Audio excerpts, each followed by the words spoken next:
Hello បងប្អូនទាំងអស់គ្នាបងប្អូនណាដែលត្រូវការឆ្នាំខ្ញុំមានអាចទាក់ទងតាម Facebook តាម YouTube បាន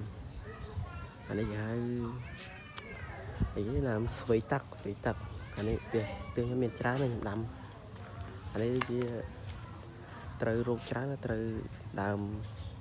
គីដោះគីអីហ្នឹងយើងត្រូវដៃស្បូនអីហើយអាច